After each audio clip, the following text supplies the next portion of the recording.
A moment of American political history, the first virtual presidential convention. The Democrats gaveling to order online, large gatherings cast aside because of COVID. For a party torn by infighting 4 years ago, this was about presenting a united front. Look, it's not easy to unite the Democratic Party. We're a rambunctious group. Joe Biden has pulled it off. So on the first night, the man many thought would secure the nomination this time round, Bernie Sanders, urging his supporters to back Biden.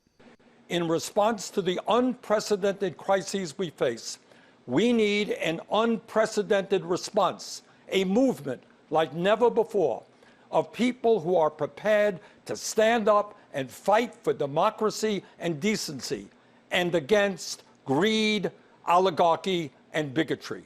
A huge technical team spread around the country dialed in reactions trying to make it feel more familiar. And there were moments that will go viral. Every single blade of grass holds a special place for me. There were still celebrity appearances, musical breaks, and in this fractured moment, cross-party endorsement. America is at that. John Kasich, the former Ohio governor who ran for the Republican nomination 4 years ago, giving his support to the party he spent a lifetime campaigning against. And no one person or party has all the answers.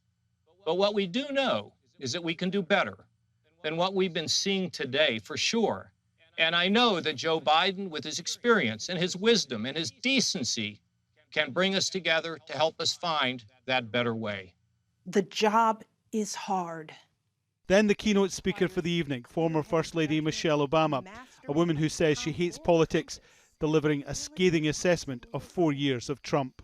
Donald Trump is the wrong president for our country. He has had more than enough time to prove that he can do the job, but he is clearly in over his head. He cannot meet this moment.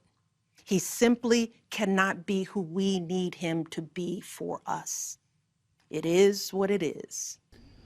Donald Trump will hit the campaign trail again during the Democratic convention, and he's already said he is going to pardon someone he describes as very, very important at some point on Tuesday, determined to grab the headlines as the Democrats try to highlight what they see as his failings of his time in office.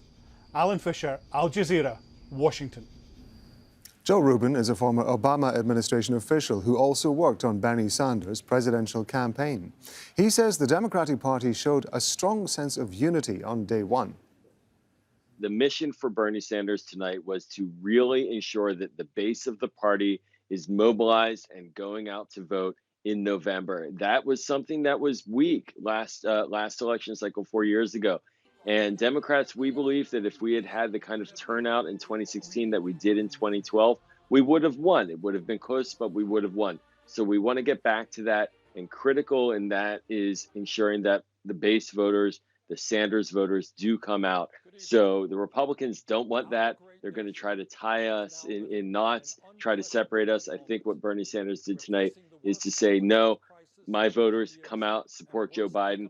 You know, if you were an alien coming into the country, the world for the first time, coming to the United States to watch this, you would see a diverse set of speakers. You would see Bernie Sanders, you would see John Kasich, the former governor of Ohio, who's a very conservative Republican.